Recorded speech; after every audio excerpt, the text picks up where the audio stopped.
Hey guys, so this is going to be my March wrap up, and if you hear thunder and the lighting is terrible, I apologize. I was supposed to go grocery shopping today, but I didn't really feel like grocery shopping in the thunderstorm, so I had to move my filming to today and go grocery shopping tomorrow.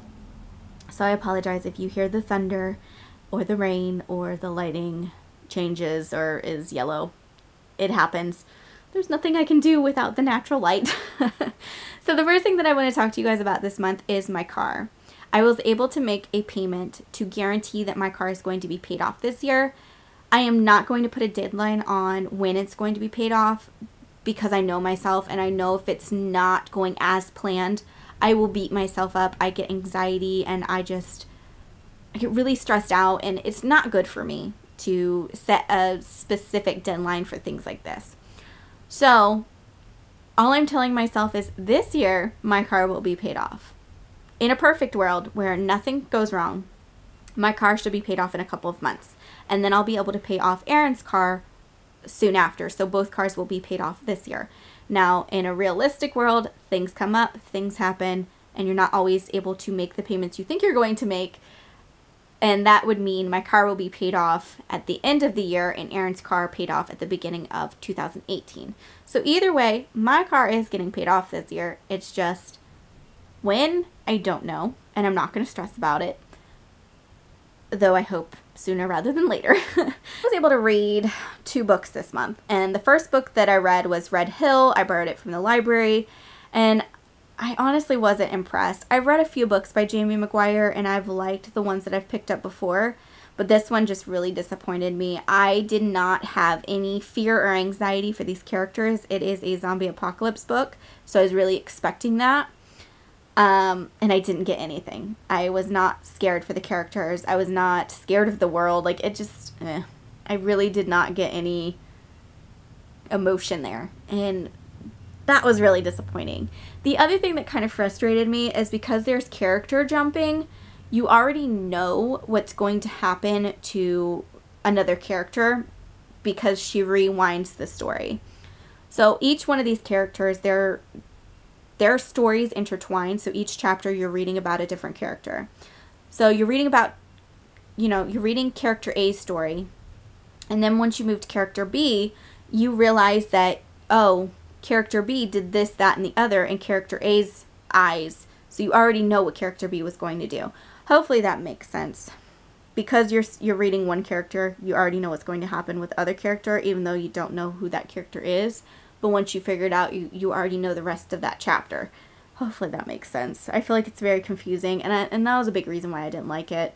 It was just, I already knew what was happening. I skimmed the chapters, and I ended up just skimming and skipping a lot because of that. The book was a Valentine's Day gift. Aaron got me Confessed by Colleen Hoover, but it didn't make it in time for Valentine's Day, so I didn't get to share it with you guys, and I haven't been able to pick it up until this month. But I love Colleen Hoover, absolutely love her writing, and I gave this one 5 stars.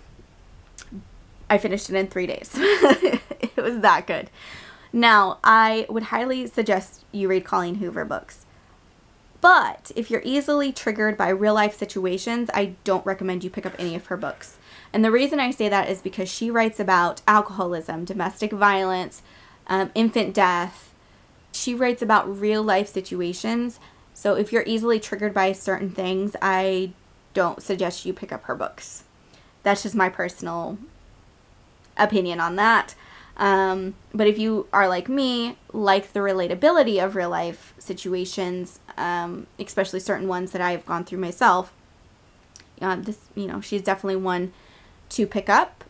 She writes so well. I don't know. She's definitely one that can take you through all of the emotions, and then you hate her for it, but you love her for it at the same time. This month we really didn't watch a lot of movies.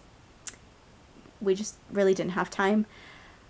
We rented Storks, and the kids were not impressed. I honestly wasn't either. I was really disappointed. Most of the time my kids will rent movies and watch it over and over and over again until we return it. This time they barely sat through this one, and then when it was over they took it out, handed it to me, and they didn't ask for it again. They haven't asked to rent it again. It's definitely one that they just meh about. So we weren't impressed with Storks. Wasn't really our favorite. And the last thing that we went to see was Beauty and the Beast. And you guys, I was not disappointed. I loved it. Even Ethan enjoyed it, and he is at a stage where romance and princess stuff is gross and cooties and, you know, that stage. He wasn't really excited to go, but once we went and we saw it, he was like, Mom, I love this part. And, you know, he enjoyed it, except for the end where they kiss. He just did not. He was not happy with that part. But yeah, he enjoyed it. Neither one of my kids got scared. So that is really it for this month, guys. I don't have a whole lot to talk about. We had parent-teacher conferences for Ethan. It's his end of the year one, and then Seth's end of the year one comes in May, I believe. So I'll probably update you guys in May about his.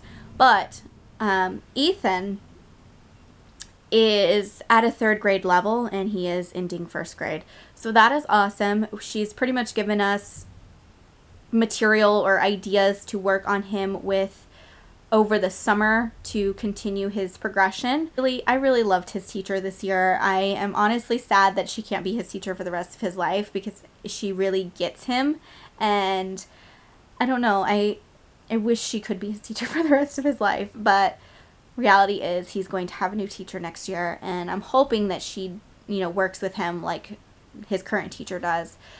His current teacher, because he's so far ahead from what she's teaching, she actually gets material for him to do,